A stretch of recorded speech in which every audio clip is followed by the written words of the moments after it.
Assalamualaikum warahmatullahi wabarakatuh. Salam Om Swastiastu, Nama Budaya, Salam Kebajikan. Di sini kami akan menjelaskan tugas studi kasus mengelola sumber data dengan mata kuliah Sistem Informasi Manajemen dengan dosen pengampu Ibu Salipini Mari. Pada video ini, kami akan membahas dua jenis data penting yang sering digunakan dalam perusahaan, yaitu data transaksi dan data media sosial, beserta teknologi yang tepat untuk mengelola dan menganalisis masing-masing data.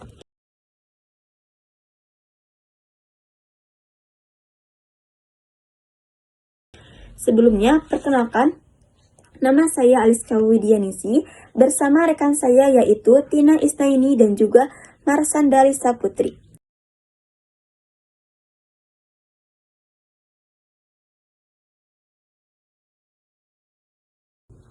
Selanjutnya, pembahasan. Pendahuluan, data merupakan aset strategis dalam pengambilan keputusan. Perusahaan modern mengelola berbagai jenis data yang berasal dari transaksi operasional hingga transaksi pelanggan di media sosial.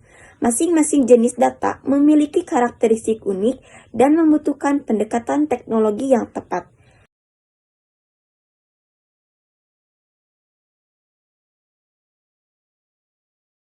Data transaksi, jenis terstruktur. Data transaksi adalah data yang memiliki pola tetap dan mudah ditangani oleh sistem database relasional. Data ini diorganisasikan dalam struktur tabel terdiri dari baris dan kolom dengan tipe data yang sudah didefinisikan sejak awal. Format tabel relasional yaitu struktur tetap. Format ini memungkinkan pemrosesan cepat, konsistensi data yang tinggi, dan kemudahan validasi. Tabel memiliki primary key untuk mengidentifikasi data secara unik. Contoh atribut yang pertama, transaksi ID, yaitu sebagai identifikasi transaksi. Yang kedua, tanggal, yaitu waktu terjadinya transaksi. Yang ketiga, nama pelanggan, yaitu nama pembeli atau konsumen. Yang terakhir yaitu produk, jumlah, harga satuan, total harga, yaitu informasi detail pembelian.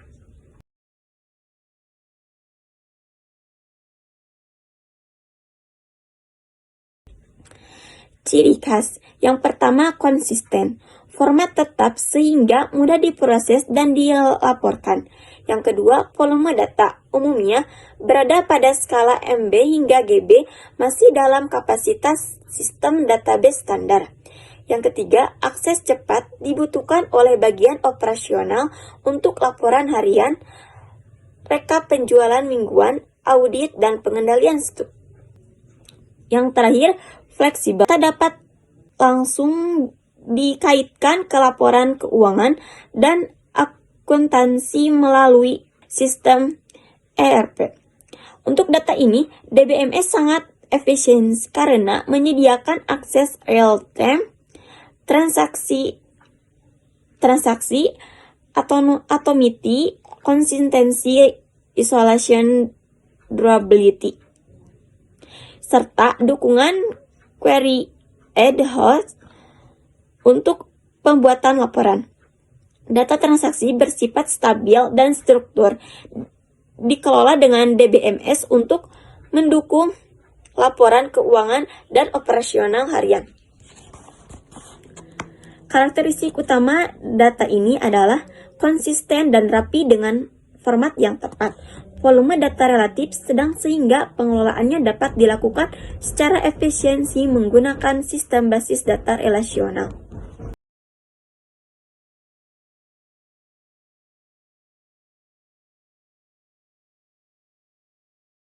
Baik, selanjutnya saya akan membahas tentang data media sosial.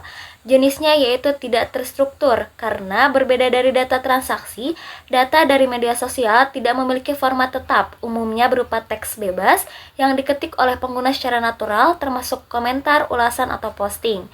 Dan format teksnya bebas, karena teks bisa mengandung banyak variasi, mulai dari emoji, bahasa gaul, singkatan, hingga kesalahan ketik yang tidak bisa langsung diproses oleh DBMS. Contohnya, komentar ID yaitu merupakan ID unik untuk setiap komentar. Username berarti nama pengguna dari media sosial, sedangkan tanggal yaitu waktu komentar dikirim dan komentar yaitu isi pesan atau ulasan pengguna.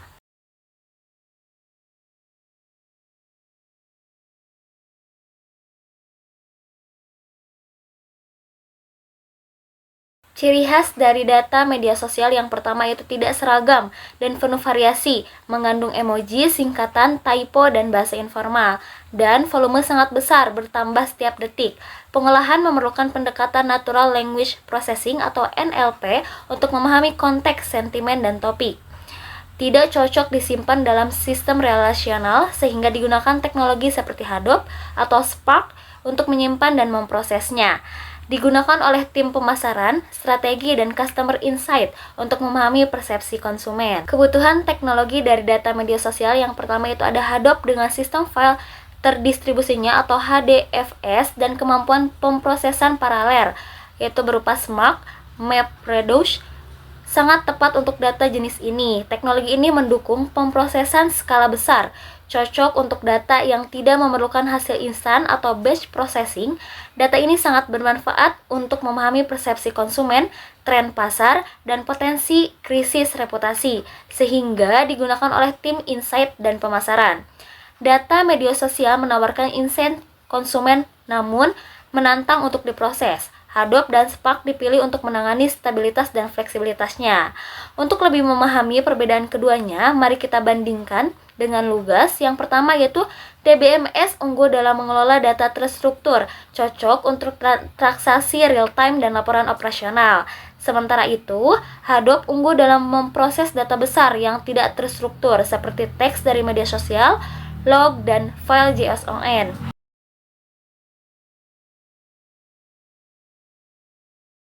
Baik, di sini saya menyajikan tabel perbandingan teknologi antara DBMS dan Hadoop. Aspek, mari kita lihat ada 6 aspek. Yang pertama yaitu struktur data, volume data, kecepatan akses, dan skabilitas, efisiensi, dan kebutuhan bisnis. DBMS atau MySQL, PostgreSQL, struktur datanya yaitu terstruktur atau tabel relasional, sedangkan Hadoop tidak atau semi terstruktur yaitu teks atau JSON.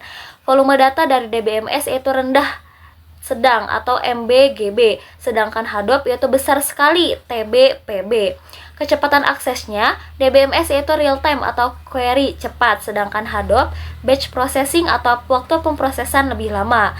Skabilitas dari DBMS yaitu vertikal atau server tunggal, sedangkan Hadoop horizontal yaitu cluster atau multi-node. Efisiensi dari DBMS yaitu sangat baik untuk laporan rutin, sedangkan Hadoop efektif untuk data sangat besar. Kebutuhan bisnis dari DBMS yaitu transaksi dan laporan operasional, sedangkan Hadoop yaitu insight strategis dari opini publik.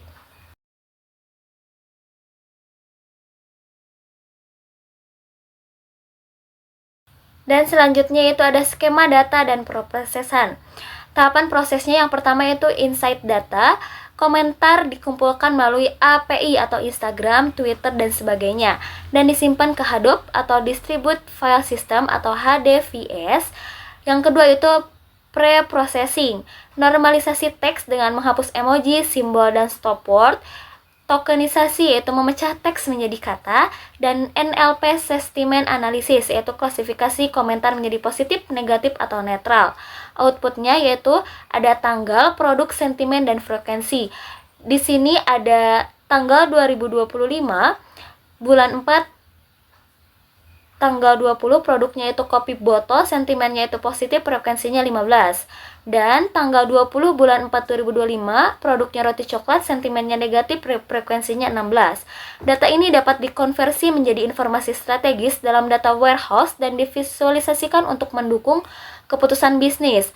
Hadoop memungkinkan pengolahan sumber komentar pengguna secara masif, termasuk ekstraksi sentimen sebagai indikator persepsi konsumen terhadap produk. Skema database transaksi biasanya terdiri dari tabel utama seperti transaksi dan dapat diperluas dengan tabel pelanggan dan produk. Tipe data sudah ditentukan secara jelas seperti har chart, date, dan INT agar data valid dan mudah dianalisis. Sedangkan Hadoop, data komentar dikumpulkan dari API media sosial disimpan dalam HDFS, lalu diproses menggunakan Spark. Langkah-langkahnya meliputi processing teks, tokenisasi, dan analisis sentimen. Sesuai dengan yang saya jelaskan tadi, outputnya berupa tabel berisi tanggal, produk, sentimen, dan frekuensi, yang selanjutnya disimpan di data warehouse untuk keperluan analitik.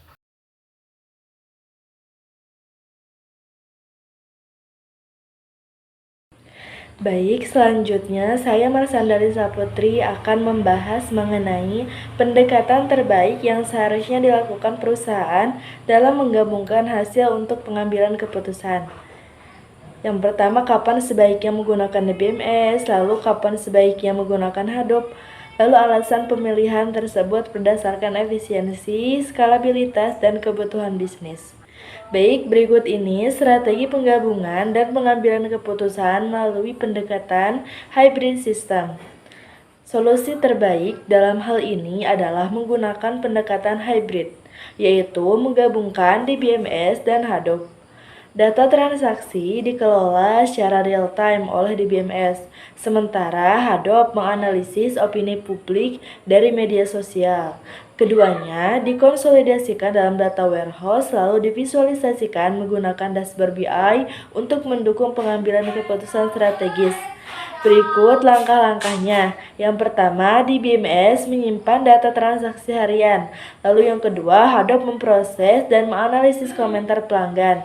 Yang ketiga, keduanya digabung di data warehouse. Lalu yang keempat, visualisasi dilakukan di dashboard BI untuk mendukung keputusan strategis. Nah, data transaksi dari DBMS dan hasil analisis media sosial dari Hadoop disimpan di data warehouse atau yang disebut OLAP. Nah, data digabungkan untuk menghasilkan insight yang lebih komprehensif, seperti melihat hubungan antara sentimen pelanggan dan penjualan. Nah, lalu hasil akhirnya divisualisasikan melalui dashboard bisnis intelijen BI yang mendukung pengambilan keputusan manajerial berbasis data dan manfaat. Nah, insight mendalam dan real time dari dua sumber berbeda. Respon cepat terhadap perubahan persepsi pelanggan, lalu kolaborasi lintas tim seperti operasional, pemasaran, dan manajemen.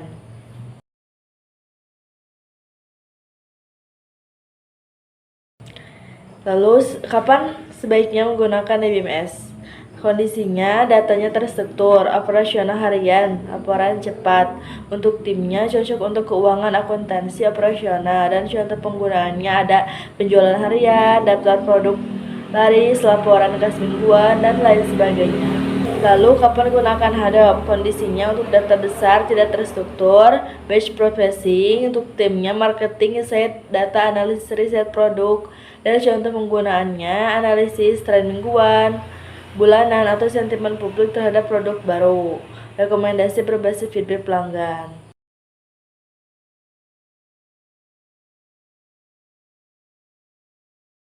Nah, lalu alasan pemilihan teknologi dapat dilihat pada tabel, ada faktornya seperti efisiensi, skalabilitas, dan kebutuhan bisnis. Nah, untuk DBMS, efisiensinya tinggi untuk data transaksi yang sifatnya rutin.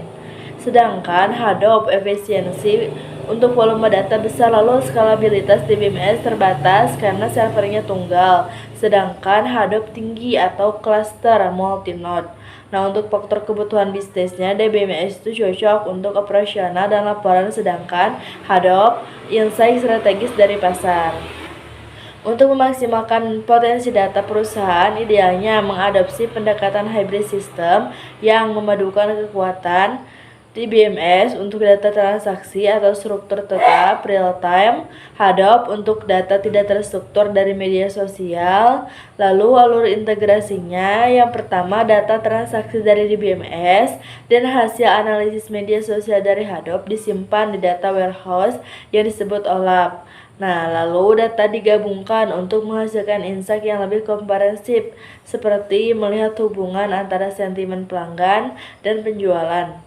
Lalu hasil akhirnya divisualisasikan melalui dashboard bisnis intelijen atau BI yang mendukung pengambilan keputusan manajerial berbasis data.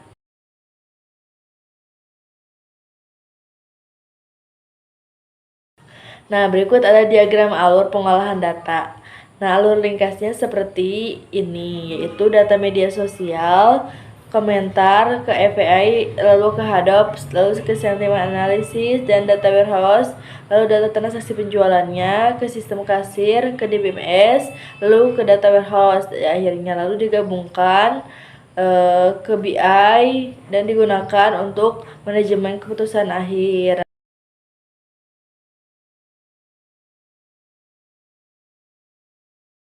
Lalu ada contoh hasil sentimen dapat dilihat pada tabel terdapat ada tanggal, produk, sentimen, frekuensi. Nah, dari hasil ini perusahaan bisa langsung melihat tren opini pelanggan terhadap produk tertentu sehingga bisa cepat merespon pasar.